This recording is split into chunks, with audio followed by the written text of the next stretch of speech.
नमस्कार दोस्तों, आप सभी का स्वागत है आपके अपने YouTube चैनल पर। वीडियो पसंद आए तो लाइक करें, शेयर करें और चैनल को सब्सक्राइब जरूर करें। एक समय की बात है, किसी नगर में एक धनी साहूकार रहता था। उसके पास धन दौलत की कोई कमी नहीं थी, लेकिन उसकी कोई संतान नहीं थी, जिस वजह से वो बहुत दुखी रहता था। पुत्र प्राप्ति के लिए वो हर सोमवार को भगवान शिव का व्रत रखता और मंदिर जाकर शिव पार्वती की पूजा करता था। उसकी भक्ति देखकर माता पार्वती ने शिवजी से उसे पुत्र प्राप्ति का वरदान देने का आग्रह किया। शिवजी ने कहा, हे पार्वती, इस साहूकार के भाग्य में पुत्र का योग नहीं है, लेकिन तुम्हारे कहने पर मैं इसे पुत्र का वरदान देता हूं, परंतु उस बालक की आयु केवल 12 वर्ष होगी। साहूकार ने यह सब सुन लिया, फिर भी वो पहले की तरह व्रत करता रहा। कुछ समय बाद उसके घर एक सुंदर बालक ने जन्म लिया। जब बालक 11 वर्ष का हुआ तो साहूकार ने उसे उसके मामा के साथ काशी पढ़ने के लिए भेज दिया।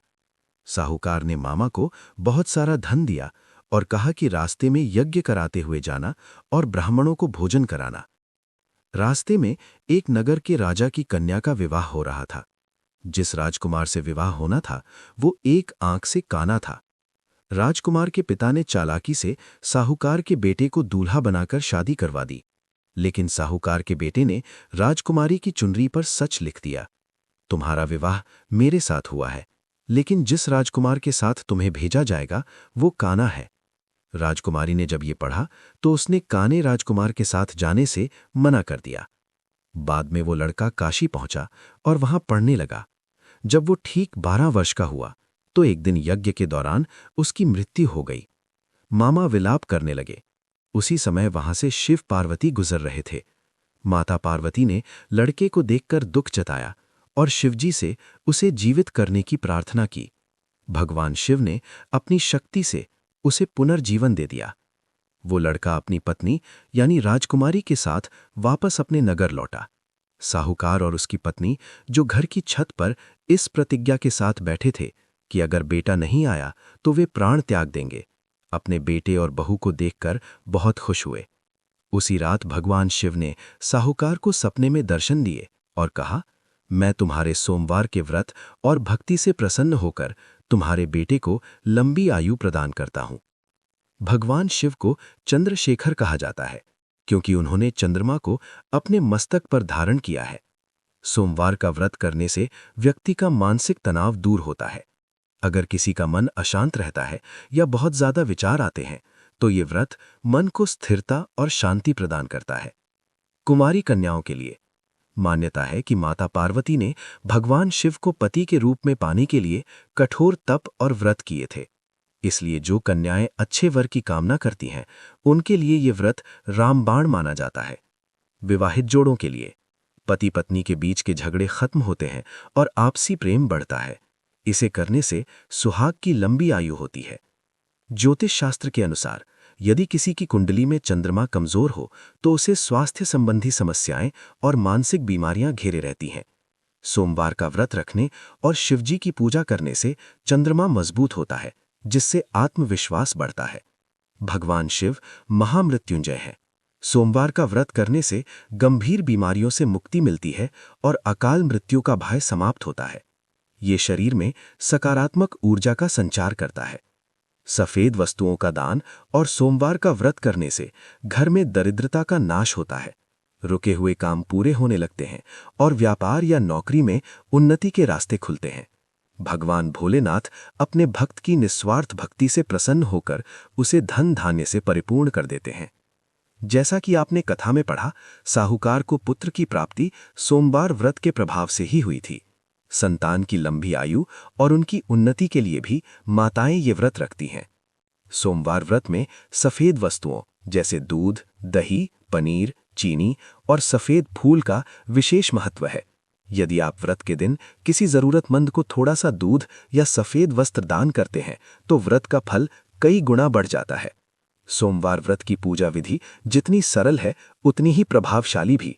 भगवान शिव भोलेनाथ हैं, वे मात्र एक लोटा जल से भी प्रसन्न हो जाते हैं, लेकिन यदि विधि विधान से पूजा की जाए तो उसका फल और भी शीघ्र मिलता है। ब्रह्म मुहूर्त में उठें। सूर्योदय से पहले उठकर स्नान आदि से निवृत्त हो जाएं। स्वच्छ वस्त्र। पूजा के लिए सफेद या लाल रंग के वस्त्र पहनना शुभ माना जाता है। काले रंग के कपड़े ना पहने। संकल्प। हाथ में थोड़ा जल और अक्षत लेकर मन में व्रत का संकल्प लें। हे भोलेनाथ, मैं आज आपके निमित्त सोमवार व्रत रख रहा हूं या रही हूं। इसे निर्विघ्न पूर्ण करें और मेरी मनोकामना पूर्ण करें। भगवान शिव की पूजा मंदिर में जाकर करना सबसे उत्तम है, लेकिन यदि संभव न हो तो घर पर भी कर सकते हैं। अभिषेक सबसे महत्वपूर्ण चरण। सबसे पहले शुद्ध जल चढ़ाएं। उसके बाद पंचामृत यानी दूध, दही, घी, शहद और शक्कर का मिश्रण से अभिषेक करें। अंत में फिर से शुद्ध जल या गंगा जल चढ़ाएं। चंदन लेपन। भगवान शिव को सफेद चंदन का तिलक लगाएं। ध्यान रखें, शिवजी को कभी भी रोली या सिंदूर नहीं चढ़ाया जाता, उन्हें भस्म या चंदन प्रिय है। शिवलिंग पर निम्नलिखित चीजें श्रद्धापूर्वक चढ़ाएं। बेलपत्र, 3 पत्तियों वाला अखंडित यानी कटा फटा न हो बेलपत्र चढ़ाएं। चिकना हिस्सा शिवलिंग की तरफ रखें। धतूरा और भांग, ये शिवजी को अत्यंत प्रिय है। अक्षत, बिना टूटे हुए चावल के दाने। सफेद फूल जैसे कनेर, चांदनी या मोगरा। नैवेद्य, कोई भी सफेद मिठाई, फल या पंचामृत का भोग लगाएं। ओम नमो शिवाय। पूजा के दौरान इस मंत्र का निरंतर जाप करते रहें। व्रत कथा। आसन पर बैठकर शांत मन से ऊपर बताई गई सोमवार व्रत कथा पढ़ें या सुनें। कथा के बिना व्रत अधूरा माना जाता है। अंत में कपूर या घी के दीपक से शिवजी की आरती करें। आरती के बाद हाथ जोड़कर क्षमा प्रार्थना करें।